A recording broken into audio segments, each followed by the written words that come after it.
இதில் வந்து பார்த்திங்கன்னா அப்படியே நம்ம எடுத்து சமைச்சிடலாம். அதுவும் ரொம்ப ஈஸியாக இருக்கும். அதே மாதிரி இடம் வந்து மிச்சமாகுன்றனால இந்த காலிஃப்ளவர் மட்டும் இந்த மாதிரி கட் பண்ணி வச்சுருக்கேன்.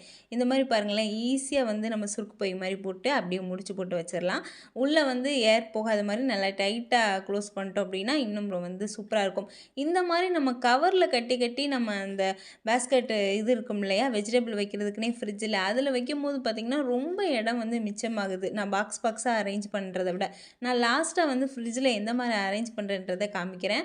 அதே மாதிரி கேரட்லாம் பார்த்திங்கன்னா இந்த மாதிரி காம்பை மட்டும் கட் பண்ணிவிட்டு நான் வந்து அப்படியே ஸ்டோர் பண்ணுறேன்.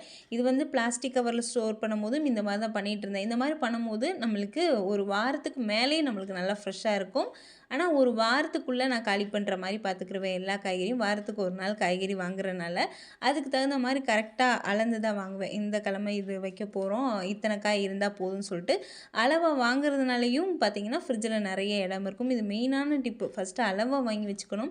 எத்தனை நாளைக்கு ஒரு தடவை காய்கறி வாங்குகிறோன்றதை கரெக்டாக பிளான் பண்ணி அதுக்கு தகுந்த மாதிரி அளவாக வாங்கி வச்சிட்டோம் அப்படின்னா நிறைய மிச்சமாகும். இந்த மாதிரி காம்பு எதுக்கு கட் பண்ணி வைக்கிறோம் அப்படின்னா, காம்பில் இருந்து தான் ஃபஸ்ட்டு அழுக ஸ்டார்ட் ஆகும். அதனால் காம்பு பெரும்பாலும் இந்த பீட்ரூட், கேரட், இந்த மாதிரி கத்திரிக்காய் எல்லாத்துலேயுமே இந்த காம்பை கட் பண்ணி வச்சிட்டோம்னா அவ்வளோ சீக்கிரம் அழுகாது, ஃப்ரெஷ்ஷாகவே இருக்கும்.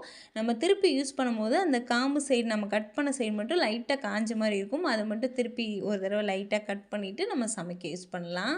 இந்த ஒயிட் கலர் கிளாத்தில் பார்த்தீங்கன்னா டிரான்ஸ்பரண்ட்டாக இருக்காது. உள்ளே இருக்கிறது தெரியாது. ஆனால் நம்ம தொட்டு பார்த்தாலே தெரிஞ்சிரும் இல்லையா, என்ன இருக்குது அப்படின்னு சொல்லிட்டு. அதனால நான் வந்து இதை வந்து ஈஸியாக வந்து ஒவ்வொன்றையும் ஓப்பன் பண்ணி பார்க்க மாட்டேன். தொட்டு பார்த்தாலே இது கேரட், பீட்ரூட்டுன்னு தெரியும்.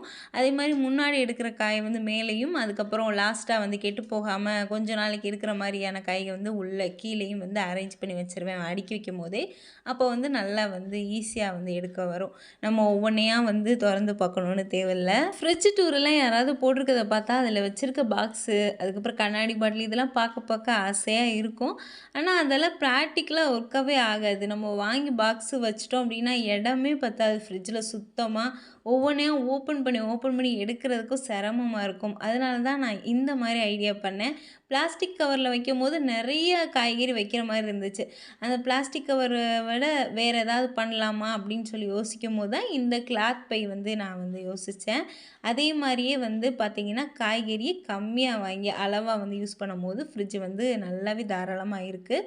அதே மாதிரி இந்த காம்பை வந்து நான் இதே மாதிரியே இந்த கேரட்டு, பீட்ரூட்டு, கத்திரிக்காய் எல்லாத்துலேயுமே கட் பண்ணி வச்சுக்கிட்டேன். கடையில் வாங்கும் போதே இந்த பிளாஸ்டிக் கவரோடு தான் கொடுக்குறாங்க.